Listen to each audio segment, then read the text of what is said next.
are back. You're listening to You Would Think, the Philadelphia Flyers podcast. I'm your host, Kyle Collington. And if you're watching on our YouTube channel, you know I'm not going to say what I usually say. Usually I say I'm joined by Kevin Durso, but he's not here today. Instead, I am joined by a friend of the show, the one, the only, Ben. How are you, buddy? I'm good. How are you, man? I'm doing all right. It's good having you back. It's been a while. It's been a very long time. I think it's since not this last Christmas episode. It was the 2019 Christmas special, I believe. Yeah, it was the last time you made an appearance here, and I don't believe you've been on since we've gone to video. So how are you? Oh, my hello to the YouTube watchers. Yeah, I mean my room's a wreck, but I guess I'll live with it for now. Listen, you get a nice view of my soon-to-be fixed Shushko jersey over in that corner. Okay, you don't see many of them. No, yeah. Ben's a Jersey guy. If you've heard him on the show before, you know that Ben has some Jersey thoughts, and maybe I'll ask you about the Flyers reverse retro later on in the show. Yeah, I hear you. But before we get into that, we got some games from this week to talk about. Kind of the best of both worlds here, right? We have things to talk about, things to complain about, because there's definitely a lot to complain about. But at the end of the day, the Flyers did go 3-0. They got all 6 points. Yeah. So we got the maximum result, but then you and I still have something to complain about on this show. So plenty. What did you think about watching the Flyers games this week? Talking specifically about the 2 games in New Jersey. So I gotta say, like you get a level of like how a team is going to play at the beginning of the season. Generally, you can see like, hey, these are the strengths. Hey, these are the weaknesses.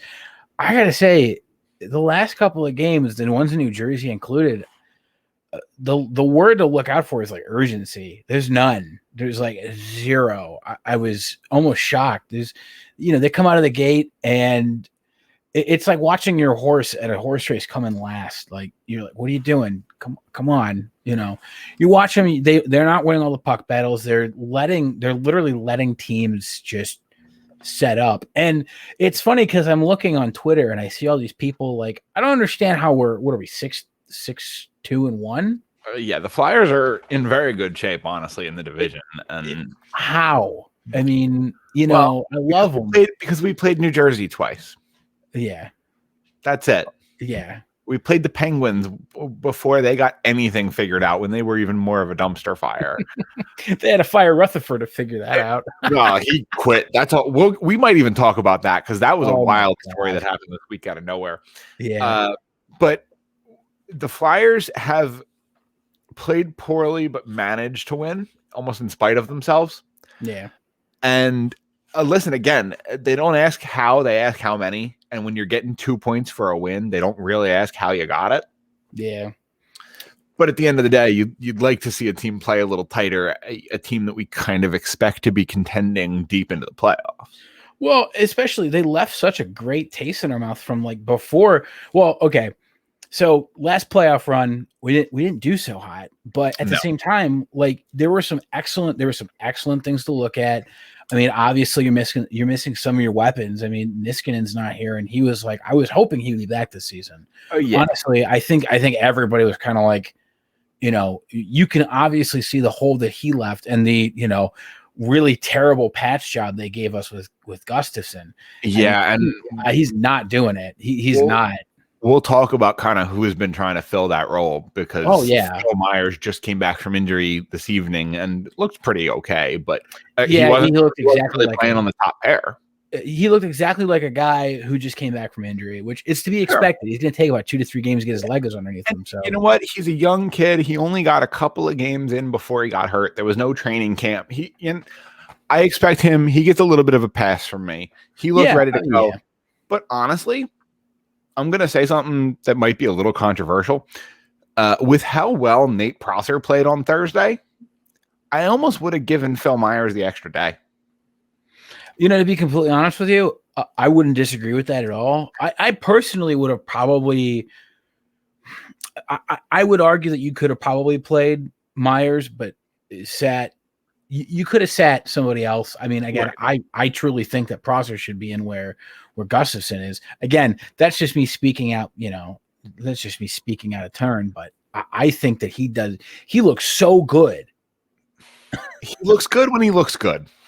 I mean, yeah, and of course, he's probably got, again, I never seen the guy play very much, so he might have some bad games, but I mean, I guess everybody has like a few bad games.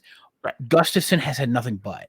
I mean, it's almost like it's not as bad as Amac because Amac didn't do anything. Gustafson had the game where he had the 2 power play assists, the point shots that ended up getting tipped in. But other than that, you're right. He's kind of been a worse version of Ghost because Ghost has kind of come back and looked pretty good. I know he is. I'm wearing his jersey tonight. Right. I know you're a big Ghost fan. I love it. I love him. Like, honestly, one of the things about Ghost, and that, I watch Flyers Twitter go nuts over him. I barely read Facebook comments anymore because none of them make sense. Oh, they're horrible. Everybody wanted to trade him. And I'm like, look, hold on. I remember the kid who came out swinging in, his first season, racked up 18 goals in, like, out of nowhere. I mean, insane. This kid looked like it's all confidence based. He made a Calder run in the second half of the season. Like, it was crazy. It was nuts. But that's the thing. It's confidence based, and it's weird. He's almost got the mindset of a goaltender, and I can see where a lot of players are like that, where they're like, okay, goaltenders, as Mike would say, goaltenders are psychotic. Oh, but at the same time, you know what? You get defensemen where, like, you have a coach who obviously has no trust in you, who has obviously put you in the doghouse. I mean, we now see. I just saw a comment from the Flyers Twitter that basically said, "Hey, Vigneault said he looked great. He looked like the first year Ghost that we wanted." And I got to tell you, seeing those Ghost bombs from the point, giving me every day, man. I just wish they were a little bit more productive. Yeah, and it's one of those things that, as he gets better at hitting that, they'll get more productive. Oh, sure. He's getting better at finding the time, and he's getting closer. One of these days, they're going to start going bar down again, and Ghost is going to be back to being Ghost. Well, they got to work on their entry first. I think that's one of the biggest problems I have with the past few games. If we're going to go touch on the past few games. Yeah, for sure. Oh, my God. From what I've seen in my unprofessional view, our entry is awful. And there was a huge thing where I forget who they were. I think it was Hockey Analytics or something, broke down all of our stuff with entry and with our zone chemistry and everything. And it was a very interesting read. Again, I'm a stay-at-home fan. I don't know much about a lot of stats and everything, right? But yeah, we're not a huge advanced analytics podcast. Exactly. I don't really know what much means. but this get to the blue line, dump it in, and then hope for the best is getting to the point where, like, I'm waiting for somebody to quarterback it in. Like, I think a couple of times I saw that this past game. Yeah, I've seen Claude do it a couple times this week. But the only one, or maybe you get Scott Lawton, or maybe you get Kevin Hayes. But I mean, this game, especially this past game that we just saw, they read our plays. That's why we didn't get into the zone, is because they read everything we were doing. We would and blue line. Nothing. And specifically, we're recording Saturday evening in a little bit of a difference from our normal Sunday morning recording time. We're recording Saturday evening after the game, and even talking about tonight's game. The Islanders are a good defensive team, but when they adjust to you, you have to be able to counter adjust. And sure. And that's something that Alain Vigneault has been good at in the past, where the team will come out in the third period and look really, really good. And we saw a little bit of that tonight, I guess. But you want to adjust earlier than that, because the Islanders are just too good, and we haven't really seen them adjust at all. And we need that to start. Yeah, that sense of, hey, we're doing this wrong, we need to change it. It's almost going back. You have to be able to fix it mid-game. Exactly, but this almost mimics a lot of what's happening. This whole rinse, wash, repeat. It's a lot of what happened during Hackstall's days, and nobody wants to see that anymore. Nobody wants to see that. I mean, those are some dark days, and I'm happy we're behind them. But again, you're doomed to repeat history if you don't fix it, and I don't want to see that happen. I won't lie. I love Vigneault. I love what he does. I love his swagger. He's very much a Flyers coach. He's almost up there in coaches with Laddy. He's great. I love him. He made his impression to me at the Behind the Glass series on NHL Network. Be a bleeping Flyer speech. Like, come on. That's Philly right there. Exactly. And that's the thing. You haven't had a coach like that, in my opinion. I mean, Berube was good, but he wasn't Peter Laviolette. Exactly. Laviolette was probably when you think back to one of the best Flyers teams in this past stretch.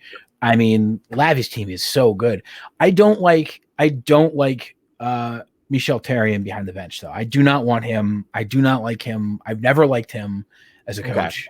Okay. I've never liked him as a coach. I didn't like a lot of things he did when he was with Montreal. I didn't like a lot of the things he's done last year. I mean, some things were doing okay, but I really think they could have probably picked better. In fact, it really stinks because the one coach that we hired while Hackstall was still behind the bench for our power play, the guy from the Erie Otters, right? I think he'd been perfect for this team. Certainly, so, yeah. A guy with that much experience with the youth would be invaluable with some of the forwards we have playing in the top 6, right? You have Travis. I can't remember his name. Yeah, I can't either, but I know the guy you're talking about. So, but either way, the team has to find a way to fix things midstream, and either the coaching staff has to step up on it, or the leadership staff on the team has to step up on it. But we've seen this team just look lost in the second period, and we saw that tonight. Again, touching a little bit about this Islanders game. You're up 2-0, and I don't know what happens. The shooting stopped, right? Kevin Hayes' shot. They mentioned this on the broadcast. Kevin Hayes' shot that went in the first period to give the Flyers a 2-0 lead was their last shot for something like 17 minutes of gameplay. Exactly. Yeah. It's just that to me screams either, I don't want to say lack of leadership, because I'm going to tell you something. If there's anybody who knows leadership on that team, it's Claude Giroux. I mean, right. I see every day people are like, trade him, do this. No, stop it. Claude Giroux, if he doesn't stay a Flyer, I'll burn the city down. But regardless, I think it's what it is you almost have to break it down to a line by line basis. So our production, it really needs to come to a point where you have sorry, I gotta get rid of this. You have a line that, again, I think you and I discussed it briefly before, where it's like you have a specialty line. You have specialties. You really need one that has you got to get in on the four, and you just got to start dumping on the forecheck. And we haven't seen that. You know what line it's been? It's been the fourth line. It's been the fourth line, but it shouldn't be the fourth line. That's what I'm saying. Is they need to mix it up, and they need to make fourth line. It should be usually it's grinders. Oh, right, and you kind of see some of that with Nicolas Aube-Kubel. He kind of gets in there and kind of plays that ratty forward, powerful, tries to be in there on the forecheck all the time. Mm-hmm. You saw Bunneman doing that tonight. Raffle, I thought, played a pretty decent game on the forecheck. But overall, you haven't seen it out of your top 6. I haven't seen Jake digging around in the corners. I haven't seen Oscar Lindblom digging around in the corners. I haven't seen Kevin Hayes is usually much better about being in the corners. JVR hasn't been doing it over the last couple of games. Yeah, they're not winning the puck battles. Exactly. And it's great that your fourth liners are winning them, but you need your goal scorers to win them too. Yeah, exactly. Because that's how you win games. And you can only count on Nicolas Aube-Kubel to score so many. And you can only count on Connor Bunneman to score so many. You got to get some from Claude Giroux and Jake Voracek too. Yeah, and I agree with that. And it does kind of trickle down from a top-down perspective. Sure. When you have your leadership not doing it. A lot of people are going to mimic that. But you really also need to look at it kind of boils back to just a lot of our zone entry. I hate dump and chase. I hate it. As somebody who plays, and I'm not a professional, but as somebody who plays NHL 21, I don't ever dump and chase. I will carry that thing. Ben, I'm going to stop you right there, Ben. It's a video game. I know. I get it. But I just don't like, personally, I don't like as much dump and chase as we're seeing. I get it's a part of the game. I wish that's the point where they need to see we need to switch this up. The thing is, if they're willing to win the puck battles, dump and chase is fine. But you dump it in, and what you're trying to do is you're trying to create a puck battle. If you're not winning the puck battle, then why are you dumping and chasing? Exactly. You're losing your possession time. Right, you're dumping it in so you can lose a puck battle and have somebody out of position for an odd man rush the other way. Like, you're just asking for trouble. Exactly. That's where I'm getting at with it. Again, in my uneducated opinion. Right. So one of the ways we did see Alain Vigneault try to address this, and he juggled some lines around. Pretty much everybody moved between Thursday's game of the Devils, or between Tuesday's game of the Devils, Thursday's game of the Devils, and Saturday's game with the Islanders. All three games, we saw the lines moving all night, every night. Yeah. And one of the things we did see on Saturday, kind of the biggest move Alain Vigneault did this week, even after 2 wins, by the way, you beat the Devils. Alain Vigneault still felt the need to make a move and benched Travis Konechny in favor of Samuel Morin, who made his debut on Saturday evening. And listen, if you've listened to this show for a long time, you know that this guy right here, I'm a big fan of Sam Morin. I like the way he plays. He seems like a funny kid. I like the guy. I don't know what to tell you. Everybody has prospects that they like more than others. I'm looking at a guy with a Maxim Sushko jersey. Again, it's going to be a Carter Hart jersey as soon as I get a chance to get to the place. I know, but in the meantime, it's got Sushko on the back. You don't see any of those. Trust me. So, that's how I feel about Sam Morin. And to see him playing a month after a position change at 26, after essentially 3 years off due to injury, it feels pretty good to see him come in and look decent. He had no problem ripping a shot from the high circle right away on his first or second shift. He looked pretty decent.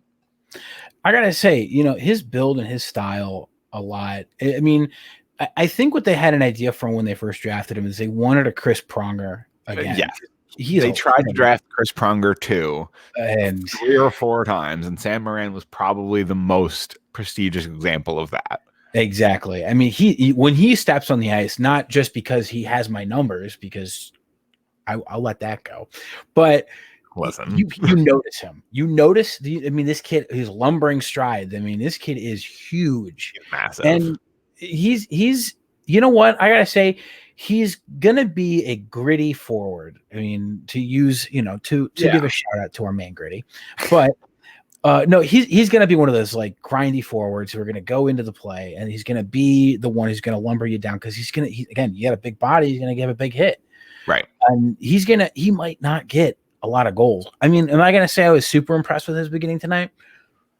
It was good. It was great. I don't have anything, like, oh my gosh, he did some like game changing, but it was good. And I think he's going to be a great either filler for attack. I mean, again, this season, probably a taxi squad filler, but sure. I mean, I'm happy to see him play. Like you said, I am happy to see him play. Yeah. And Kevin mentioned on last week's show that he expected Sam Morin to get in the next dozen games, and it only took 3. So Kevin absolutely gets a shout out for nailing that prediction. And I wouldn't be surprised if you see Sam Morin appear in a handful of games. He might even get in as many as 10. Mm-hmm. And I think he played well enough tonight that if he's in the lineup tomorrow, nobody's surprised. Now, I don't necessarily think he will be, because I kind of expect Travis Konechny to draw back in and be fresh on the second half of a back-to-back.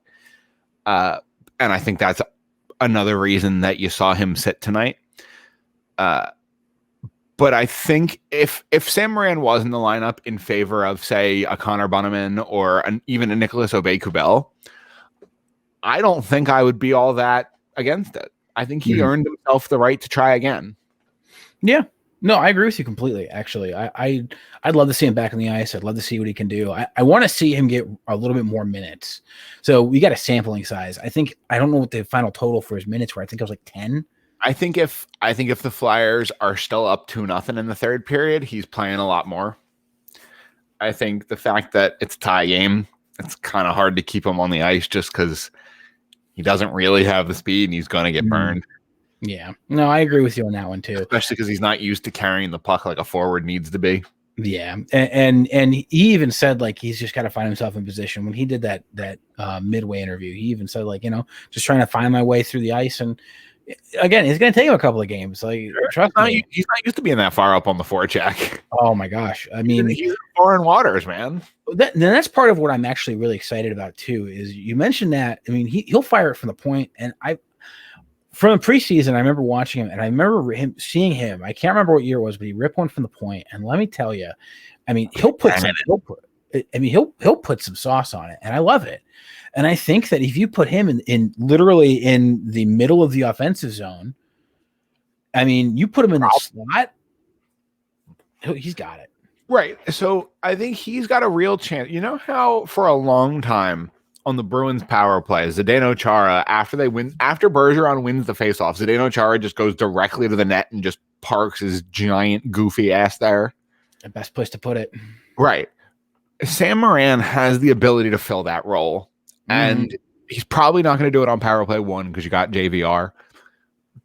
But I see a world where maybe not this year, but maybe next year, he cracks his way onto the second power play unit, kind of filling that role. Sure.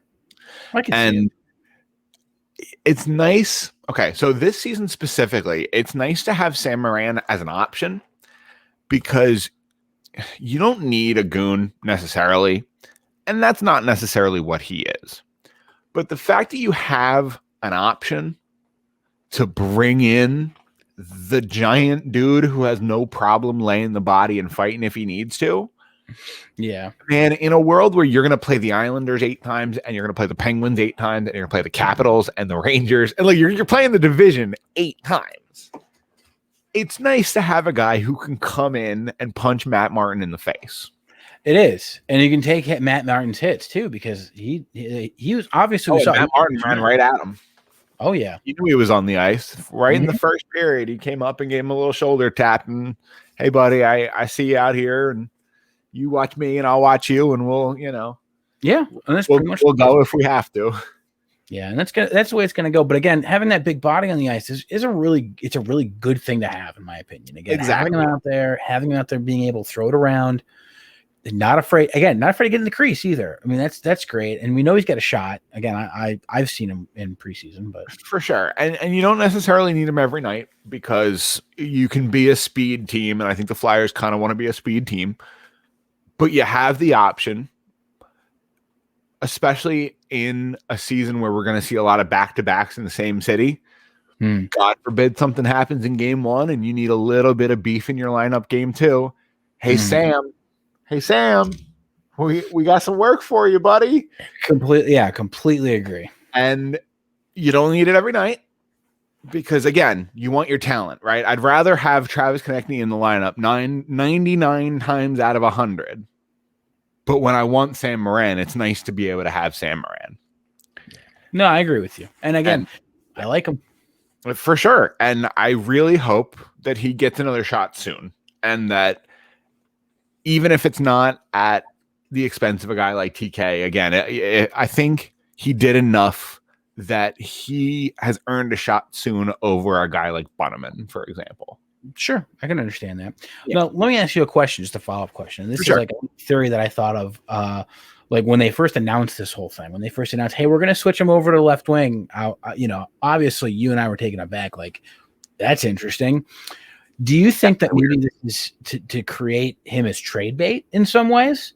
Because he hasn't had much sample size as a defenseman, and maybe because they're so stacked on the blue line, they thought we can stick him at left wing, and if maybe he's good, we can trade him for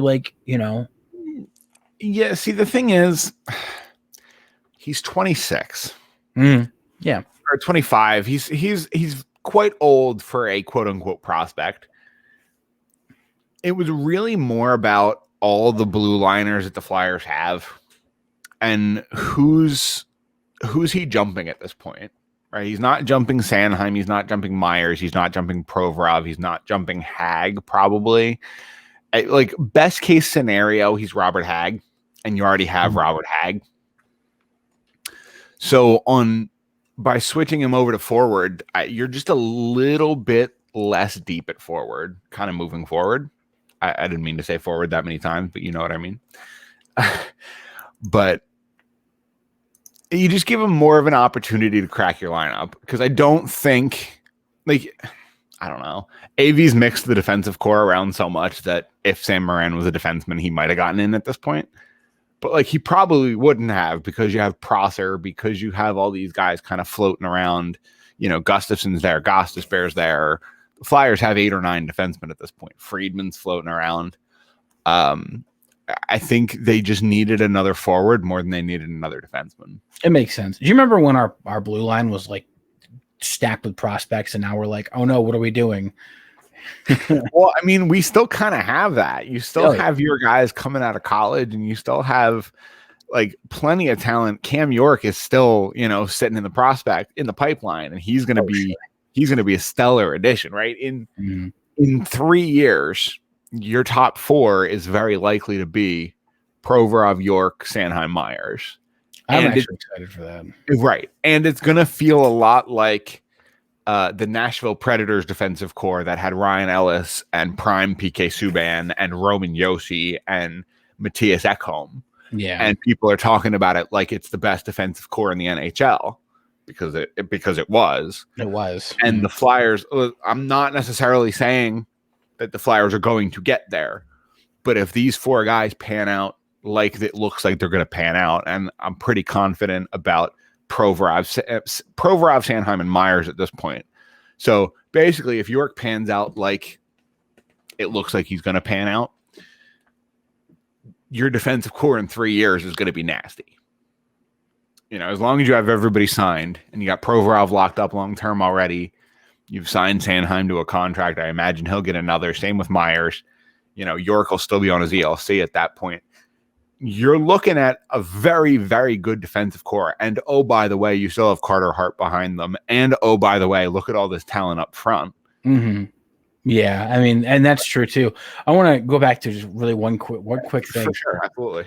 Can I tell you how much, like, PK Subban looked, like, awful during his 2 games? Yeah, man. He looked bad. He does not want to be in New Jersey. I can tell from the way he like. See, the thing is, he has fallen off a cliff so radically. It's tough. Well, you know what?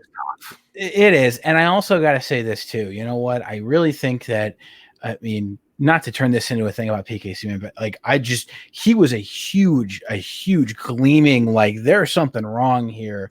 He took, I don't know how many penalties during that game. And, you know, you got to wonder, like, man, what's going on? I don't think he's produced very much. But, yeah, I just want to say he did not look good. I mean, I don't think he's particularly happy there. And I don't want to get into personal stuff too much. But they did just, you know, he did just go through a pretty public breakup with a pretty public figure. And at a certain point, you have to wonder, on a bad team, it's pretty easy to mail it in when you know you're making big bucks this year and next. Yeah. Plus, not to mention, like, a bad team, but like the Devils this year is, I think it's weird to say that, because you look at their prospect pool. I mean, they have the top 2 prospects from the past 2 years. Like, what's going on? I know. And you know what? They got a little unlucky, right? They won the number 1 pick in a year where there wasn't a Connor McDavid or even a Rasmus Dahlin available. You know, Nico Hischier is just not that. He's a good player, but he's probably not up to that level. I think we got the better end of that one.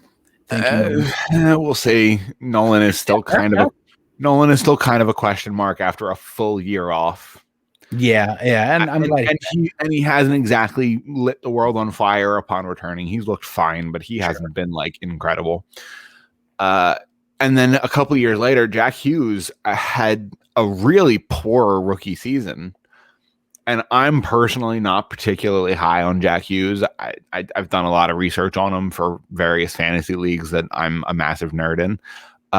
But I'm not personally very high on Jack Hughes. And I think they got unlucky again. And another poor, relatively speaking, another poor first overall pick. Sure. So on that level, they've gotten fairly unlucky, but they do also have Mackenzie Blackwood, who's very, very good. And they have Damon Severson, who's a very good young defenseman. There are really good young pieces in New Jersey. Yeah. But there's not enough of them. And your veteran leadership is like Kyle Palmieri. I forgot he was even playing. Right. Who's like, fine. Yeah. Like fine. When I think of a league average and an NHL player, I'm kind of thinking of Kyle Palmieri. Sure. I can see that. And listen, that's nothing against him. I could never in a billion years be an average NHL player. Props to him. But when I think of league average, Kyle Palmieri's kind of right there. He's solid, but not great.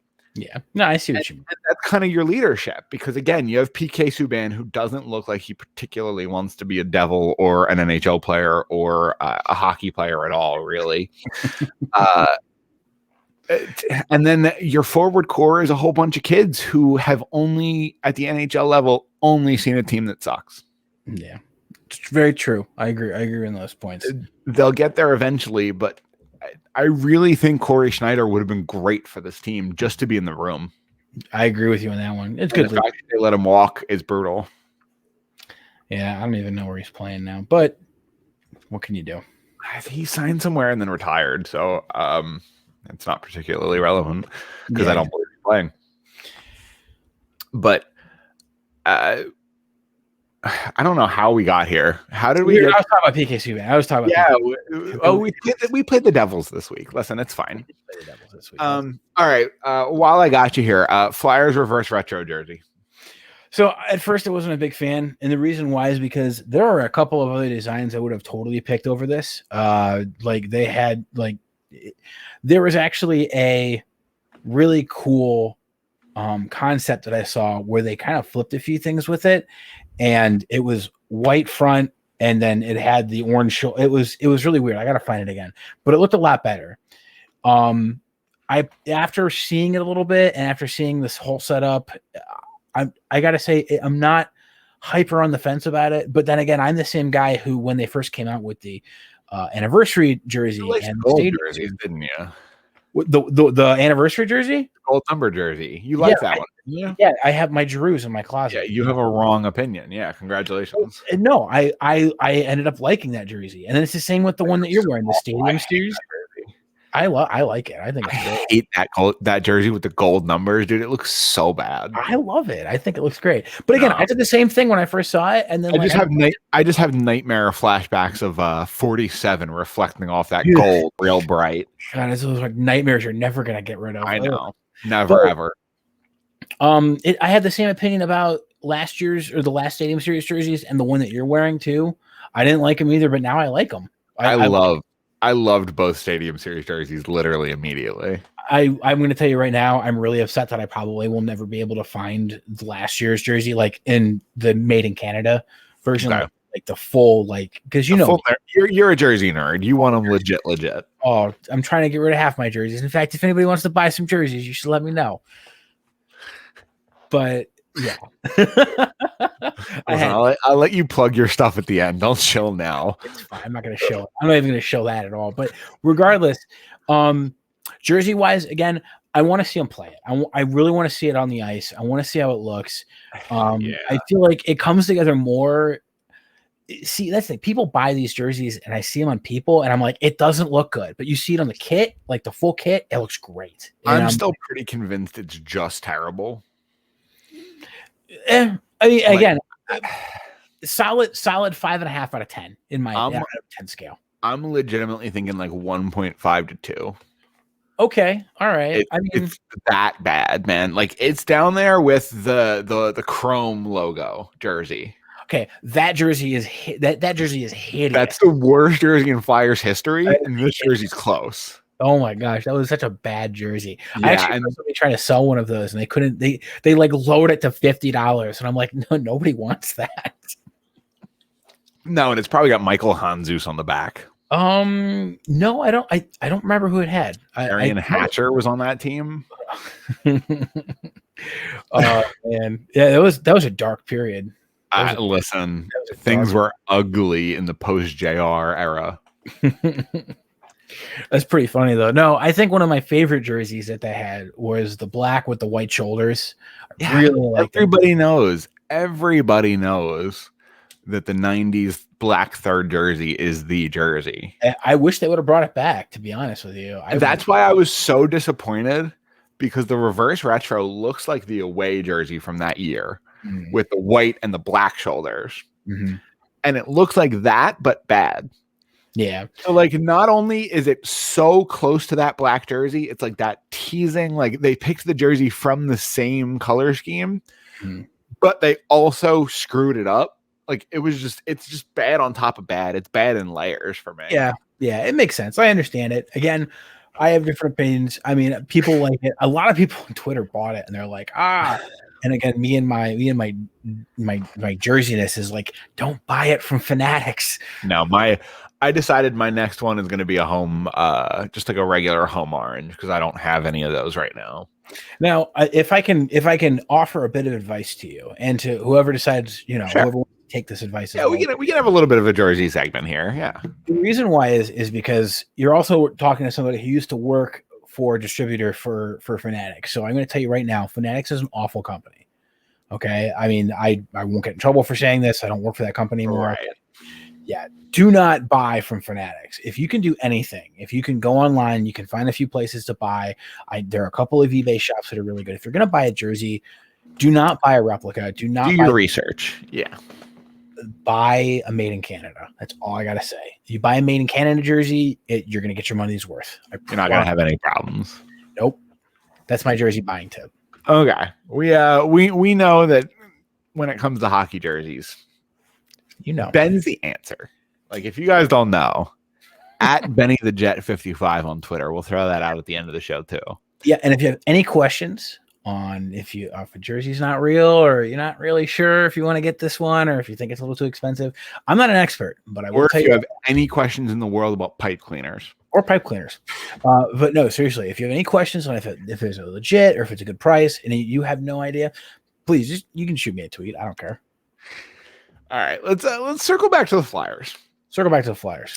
Looking ahead, we got a couple of games against Boston. Right. And Boston basically, since they played the Flyers last, have kind of figured it out. I believe they lost to, they did lose to the Capitals today in overtime, but they were down 3-0 in that game and clawed it all the way back to overtime. The Bruins are no joke. Yeah, no, they're actually really good this year, which is shocking. They figured it out against the Flyers a little bit. It's kind of when it clicked in, when the Flyers blew that 3-1 lead in the third period to lose that game in overtime last Thursday. That was kind of when the Bruins clicked it all into place, and they kind of been rolling since. The Flyers can stop them if the right team shows up. Mm-hmm. We've kind of talked about all show what team is showing up, the team that wants to play or the team that doesn't want to play. Yeah. And if the team that wants to play shows up, they can hang with Boston, right? We've seen it. Personally, I agree. I mean, honestly, when it comes down, if they can, in my opinion, if they can neutralize their top weapons, I'm talking like their number one unit, because you go down the list of their site of their lines, it's not that they're bad. It's that you see the most of their production from their first line. I mean, right. So much of their offense comes from Bergeron and Marchand, and whenever Pastrnak comes back, I think he's getting close. If he comes back, obviously he adds a whole nother layer of threat. They're a good team. Mm-hmm. No, I agree with you. They're a good line. They really need to neutralize them, and they need to keep a forecheck going. That's like one of their biggest things that I wish they could just continue to do. Keep a forecheck, stay in the zone, set up. Even if you don't set up, fire a few pucks on net and try to see if you can catch some rebounds. Like, that's where they really need to catch this Boston team, especially against Rask, because I think we've seen it in the past couple of times when we played them last year. He actually doesn't, like, he does well in some rebounds, but if he doesn't control where the rebound goes, or if it's a bad bounce somewhere, right, he's out. Like, boom, it's in. And their defensive core is still not great. Like, it's still Matt Grzelcyk and Brendan Carlo trying to figure things out over there. Mm-hmm. And if you can get in there and pepper them with shots, and again, you got Rask giving up some rebounds, you can win puck battles in the slot against this defensive core. Yeah. That's how you generate chances. Yeah.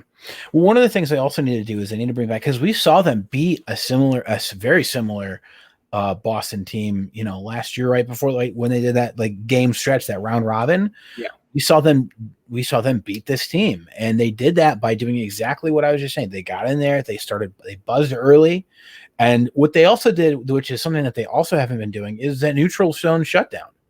Yeah, which I think they need to. They really need to bring that back. They've fallen back to the blue line, and it's just not.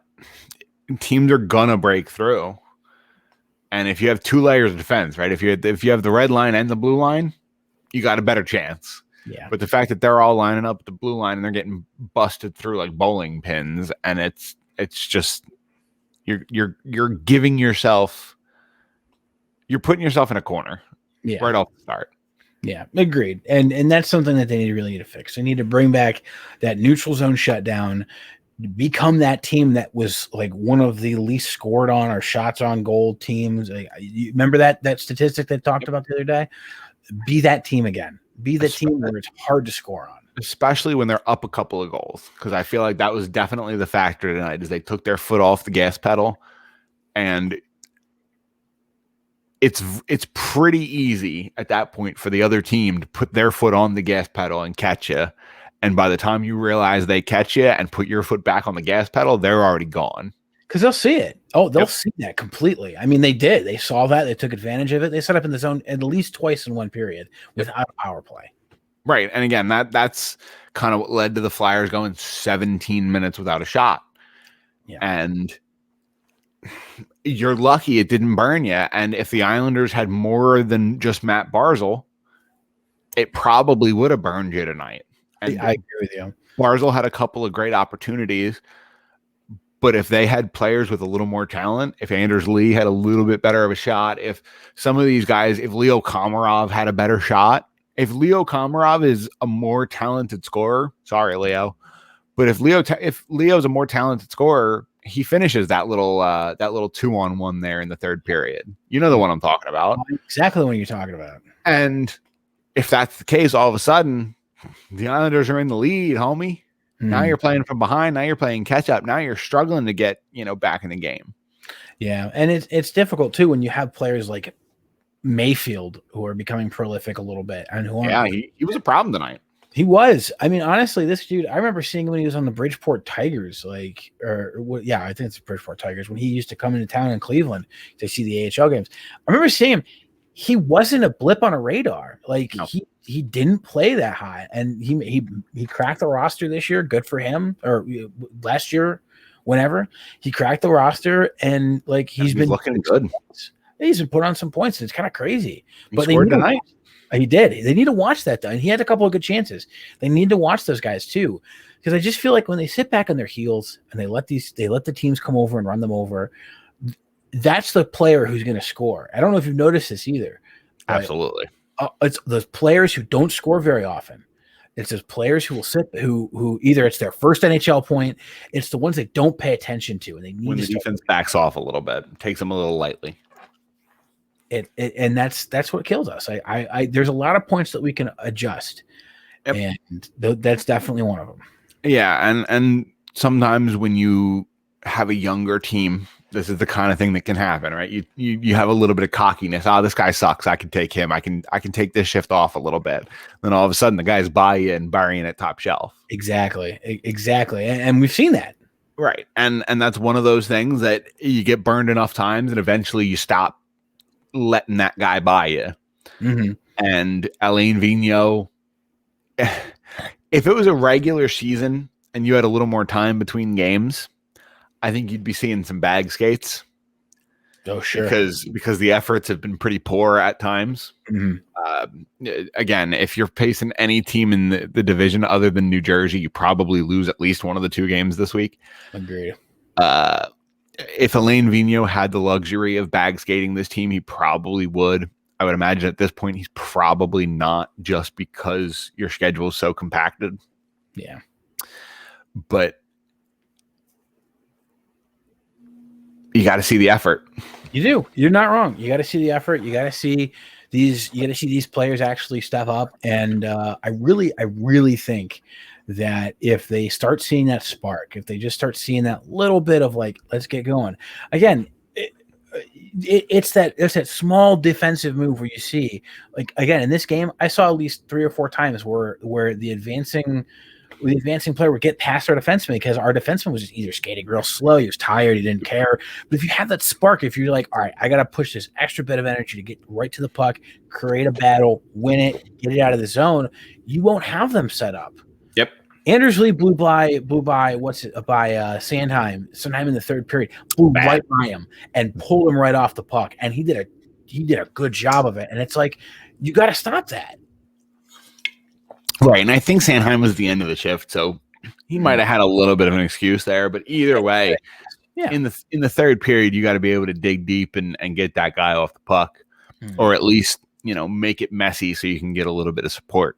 Yeah, but hopefully, again, you'll see things kind of tighten up because Alain Vigneault has proven that he's willing to make changes. He's willing to make pretty radical changes. Again, we talked about Travis Konechny a little bit earlier in the show. Yeah.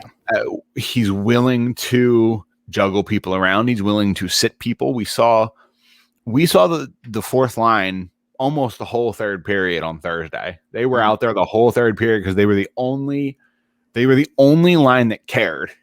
Mm-hmm. And it was pretty clear. And Alain Vigneault gave them the shifts that they deserved, honestly. Yeah. He'll reward players. Exactly. And hopefully you see things tighten up as players realize that if they don't step up, they're going to ship out. And Kevin's talked a lot on this show about, players taking accountability here because it's time. And we've had coaches take accountability and GMs take accountability. And it's time for players to take some accountability and step up or ship out. And I'm not saying Travis Konechny's out the door, obviously, but I don't think Alain Vigneault is too. I don't think Alain Vigneault would fight Chuck Fletcher to keep anybody. If Chuck Fletcher came and said, "I have a deal for Travis Konechny," and Alain Vigneault says, "Does it make my team better now?" Chuck Fletcher says, "Yes." I think Alain Vigneault lets him go. Well, and that's the thing too. Like Alain Vigneault wants to win. Yeah, and I know a lot of people were sitting there on Twitter going, "Why are you sitting Konechny?" I get it. I understand why they sat him.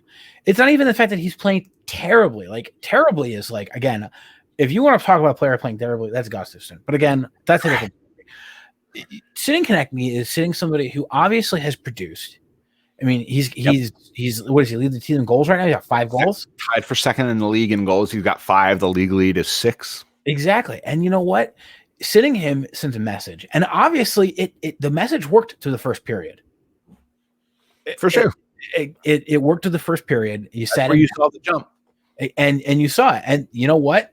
Those are the Flyers that I wanted. That's the team that. Then they got to be a full 90-minute, team. They got to play a 60-minute game. I said 60 minutes, and they said 90, and I don't know why. Well, listen, they got to be ready. They got to be ready for 15 minutes during warm-ups, and then overtime and shootout, just in case. Well, you know what they do? I mean, obviously they showed up because Scotty Lawton has an amazing mustache, but. Right. Actually, no, is because Shane Gostisbehere had a really good defensive play. And I got to say, again, I am a Shane Gostisbehere fan. I do like him, but he has really stepped up these past couple of games.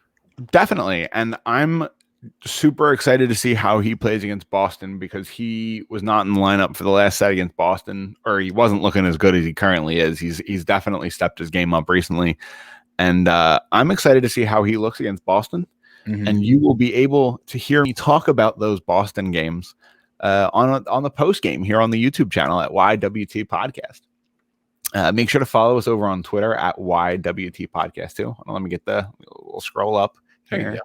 And it's got all our things on it. If you're watching the YouTube channel, we're at YWT Podcast. The show can be found everywhere: Facebook, iTunes, Podbean, all your podcast. Etc. We're on YouTube. We're on Amazon Podcasts. We're on sportstalkphilly.com. Don't forget to follow them at sportstalkphl. Kevin's not here today, but he's at Kevin_Durso. Ben is at Benny the Jet 55. We're going to throw that out there if you have your jersey questions. Or if you want to yell at him for all the stupid stuff he said. I'm sure he said stupid stuff.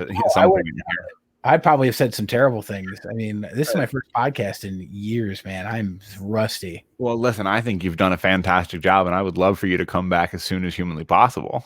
Oh, I appreciate that. I really do. I guess I'll have to start jumping on this and giving you more of a hard time. Maybe I'll drop back for old time's sake. For sure. You're welcome on anytime. Before we get out of here, is there anything you wanted to, you good? Yeah, thanks for inviting me in. Great talking about this stuff, especially, I live in Cleveland, so not many people talk hockey with. No, I imagine there's not a whole lot of nothing. You and I frequently joke that nobody wants to live in Cleveland. Nobody wants to live in Cleveland. That's my all right. Well, let's make like a LeBron and get out of here. Okay, actually.